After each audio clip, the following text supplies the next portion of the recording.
বাবু, এই দুতরা বাবু, এই দুতরা বাবুরে যে কত রাত করি কত গেলে, কিন্তু আমার পিচ্ছার তাই আমি চাই যে দুতরা বাবুকে আপনারা একটু লক্ষ্য রাখেন, যাতে চারটে ডাল ভাত খেয়ে বাঁচতে পারে। এই এমপি মহোদয়দের কাছে আমার আর আমাদের যত বাউলরা বাউলের পর সে লক্ষ্য রাখে, যাদের ঘর নাই বাড়ি নাই, যাদের কিছু নাই, তাদের গৃহস্থান যেন দিয়ে দেয়। তারা আর কয়দিনই বাঁচবে। একটু অন্ন, একটু ভাত, একটা ভালো থাকার জায়গা, একটু ভালো আত্মার পরিবেশ,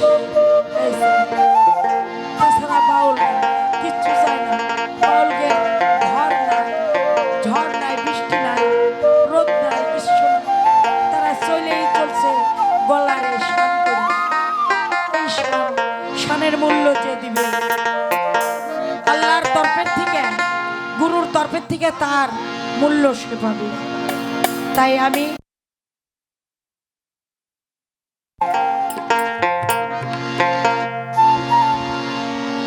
এই মিডিয়া আস্তে করো, আস্তে করো, জোরে বেশি করবে না।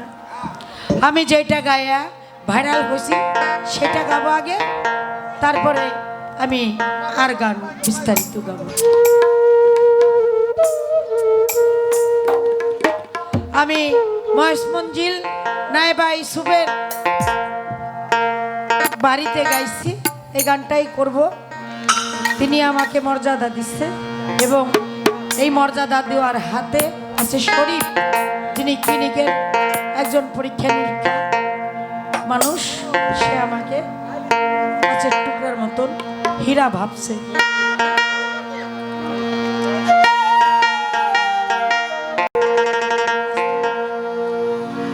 আমার জামা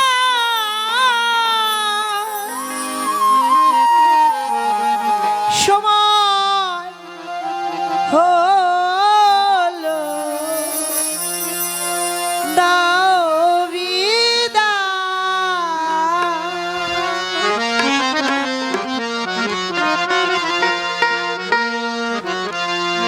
মোছো আখি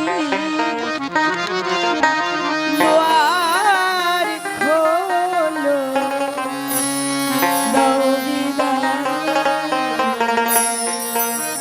কাজী নজরুল ইসলাম তিনি বিদ্রোহ ঘোষণা করেছেন এবং এই আত্মনাদ